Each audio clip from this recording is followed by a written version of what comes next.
Hey you guys, it's Missy Lynn and I'm here today with an updated do's and don'ts video when it comes to beauty in general. I'm making a new video because I've gotten a lot of confusion on my last video that I made almost a year ago or so when it came to do's and don'ts for a beauty addict. A lot of people were commenting from different branches telling me, well, their rules and regulations, making it seem like okay, just because they weren't allowed to do certain things in their branch that we weren't allowed to do those things in my branch. And if you are an avid follower on my YouTube channel, an avid subscriber, then you know that I'm not in any other branch besides the Air Force. So when I talk about the beauty do's and don'ts, I am referring to what I know from my branch. I did title it as of a military beauty addict, but I was more so directing it towards my branch because that's what I know. But so I'm just gonna put it out there that everything that I say is because and for the Air Force. I really don't know what goes on in other branches. My sister is in the Army, so I only know a little bit, but I don't know a lot. I'm not highly educated when it comes to the rules and regulations of any other branch besides the Air Force. So I'm gonna go ahead and get started. When I talk about the do's and don'ts for beauty, and a lot of people want to know, well, why do you wear makeup to work, and so on and so forth. And I got a lot of comments talking about, oh, you just want attention, you just think it's a fashion show, you know, different things like that.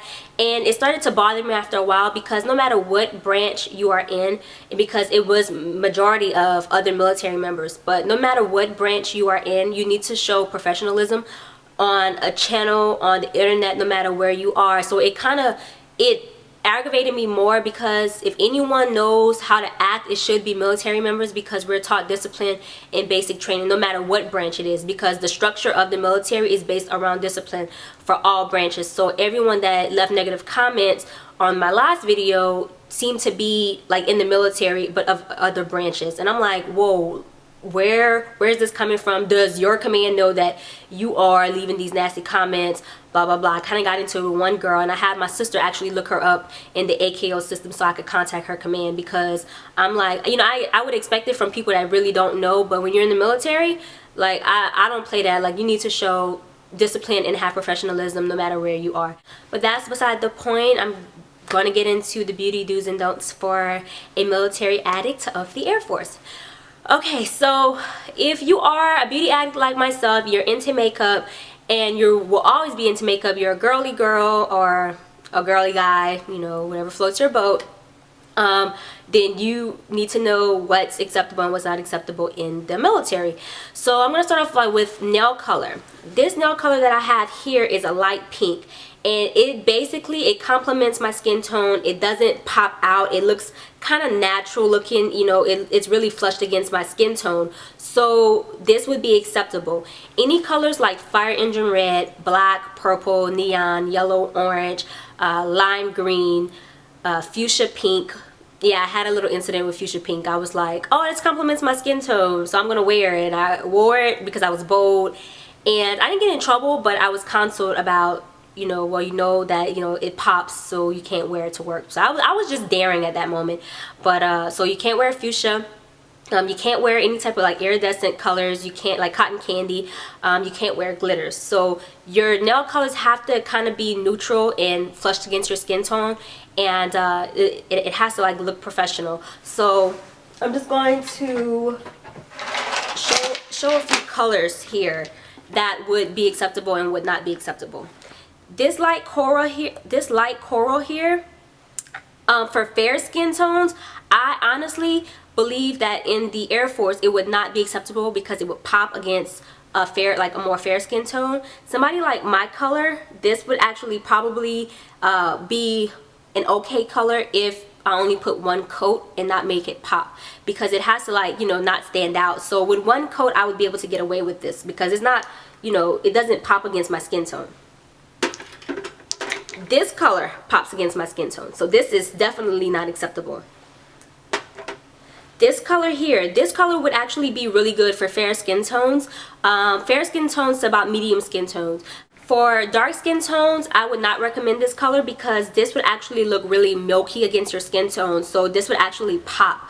So for light to medium, you could actually probably get away with, well, you can actually get away with it, but dark skin tones, you would be taking a chance to wear this. So it's basically up to your supervisor's discretion, and that actually says it, you know, in the regs. It's up to your supervisor whether or not if it's going to be acceptable or not. If it's cutting it close and if you have to question yourself, I wouldn't wear it. This color here, this color would be a pretty good color for all skin tones. It's like more of a mauve color, so this would actually be okay, like a muted pink. This would be okay. This color here is a little bit darker than this color, so for my skin tone, this will pop against my skin tone. So against fair, light, medium, and dark, it would all pop against our skin tone. So I wouldn't wear this one. This one, like I said earlier, with one coat, you'd be okay. This color would not be okay. Nope, it pops. So nobody could wear this color. And this brown, if you are a more of a dark skin chocolate color, then yes, you could actually get away with this. I've actually seen commanders wear dark colored nails. I actually saw a dark skin commander with like a wine, like a deep burgundy color, and that was okay. But if she wore like a fire engine red that would pop against her skin tone, it would not be okay. So this would actually be okay for, you know, darker skin tones. Someone like my color, like I said, it would be up to supervisor's discretion. It's a dark color, but it would still pop. So it's kind of iffy. So those, like in colors like light lavender, it wouldn't work. Like if it was just like a light coat to where it, you know, it kind of looks like grayish, purplish. Like I said, it's up to supervisor's discretion, but in the regs it does say purple is not accepted. So you basically have to, it's kind of like a hit and miss. Even if it's a light color, like a light shade or like a tint of that of a particular color that you want, you kind of have to talk to your supervisor about it, because when your supervisor sees it, and even though it's okay with them, you know, their supervisor might say something about it, and they can say, hey, well, I said it was okay, but then sometimes they're like, okay, well, if it's going to bring attention to myself and to you, it's better if you just take it off. So lipsticks are the same thing. You want something that's going to be flushed against your skin tone. Like I have on Ferris Nude lipstick, and so this is actually okay. If you wear a gloss, that's fine. You don't want to look like you have chicken grease, like if the sun hits your lips, it's gonna like completely shine. But you can wear a lip gloss. You don't want to walk out with Ruby Woo lipstick by MAC, like that pretty matte red. You can't wear that. You know, you can wear like light pinks. You can wear like light nude colors, but you cannot wear any type of dark colors. As far as hair has to be in a professional manner. A lot of people with long hair end up cutting their hair after like basic training because they're so tired of wearing their hair in a bun, because a lot of people with long hair in basic training, you have to keep your hair slicked back with gel in a bun, a sock bun, a wrap, like a twisted bun wrapped around itself. And a lot of people's hair was actually mildewing because you have to wash your hair, get out the shower, and pin it up. So a lot of people were actually cutting their hair because the hair cannot be past the back of your collar. So your bun has to be at a okay height. That way it's not sitting past your collar. Same thing with ponytails. In my branch, ponytails are okay if you wear it pretty high, because I actually wear like the high bun. Sometimes I'll push all my hair up and have like a big knot like up top, and that's okay. But you know, you can't have a ponytail up here and then it's falling down past your the back of your collar, and it's the bottom part of your collar that they're looking for. Same thing with hair. If you have a short haircut, a lot of people will actually do the I think it's called the vertical bob, where it's like short in the back and pretty long in the front. That's okay. A lot of people focus on not having hair in their face when it comes to wearing their caps, like their blues cap or the ABU caps.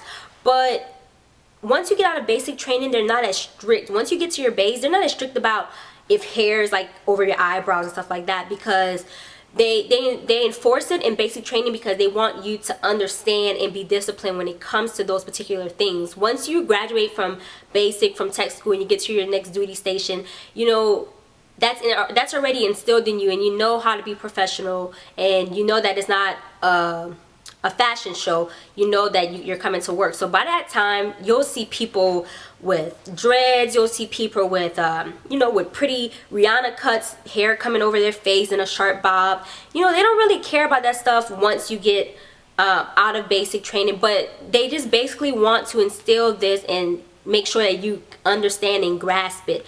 You know, other branches might be strict all the way around, but once you are out of basic training, once you're out of tech school, they're more lenient. As long as you come and you do your job, as long as you know that, you know, coming to work pretty will not hinder you from pulling your weapon out, drawing your weapon to protect, you know, your peers around you or to defend your country, then why should anybody else be really and truly concerned about it? I wear makeup to work. This is what I have on now. I have on eyeliner. My eyebrows are a little bit filled in. I wear lipstick and a little bit of blush. I don't have on concealer or foundation. But I wear these things to work because I work in a hospital, like a clinic on base. So I'm always interacting with patients. So I want to make sure that I'm not looking like I just rolled out of bed. You know, yes, they are coming to get health care, but I also want to administer professionalism and, you know, that dress and appearance standard. You know, I don't want to just look like any old thing off of the street. You know, just have that look. I want to represent the military in a good way, you know, and you never know when camera crews are going to come around and might do like a piece for the military with cameras, with you know, recording. So you just that day, and you don't know that somebody's coming on base, you could be captured, and then, you know, you're on TV and you're looking at yourself like, I did not represent them well. Look at my hair, look at how I look. So you have to be like really careful with that. Tattoos, an excessive amount of tattoos, that's part of beauty. Excessive amount of tattoos, you cannot have it. Neck tattoos, I don't know for sure if you can or not have tattoos. I know on the back of your neck is okay, but like, you know, for your entire neck to be covered, that's not okay. If you have one in your neck, you might have to talk to your recruiter about it to see, because I know that it can't be I think one fourth of the body part. So you have to like really be careful with tattoos. If you have a leg tattoo, that's okay, because your leg is a big area, so I'm more than sure that if your entire leg is not covered, you'll be fine. So, and you can't have anything derogative or anything like that, because they won't accept you. Or, and if you, once you're accepted, if you go and you put a tattoo that's derogative or that's gonna you know, be degrading to the military, to the Air Force itself, then you will be reprimanded for that. Hair colors, it has to look really natural. You have to make sure that it's a color that you can naturally be born with. So having burgundy hair, it's not going to work. They're going to make you dye it. Some bases are more lenient than others, because I've just recently did a parade and there was a girl with like a strawberry blonde hair, and she had like brown highlights in it and like a little bit of like that golden platinum blonde, and I was like, whoa, her hair's out of regs. But hey, you know, her supervisor was like, okay, she's a sharp airman, so nobody's really focusing on her hair. And at that point I'm kind of like, yeah, but you know, her hair is not going to make her look like a sharp airman upon approach. So that's why you have to like really be careful with what you get away with and what you don't.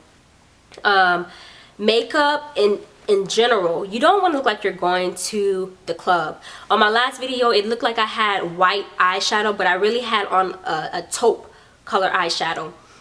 And the lighting, and you'll be able to see the difference between this video and the last video. The lighting was a little bit off. It gave more of like a whitish bluish contrast, so my makeup did pop on that, but I never wore white or silver eyeshadow to work. That is definitely a no-go. So you want your eyeshadow to look really natural. I try to stick to like taupe colors. I try to stick to like light golds and bronze and things like that, but I very seldomly wear eyeshadow to work.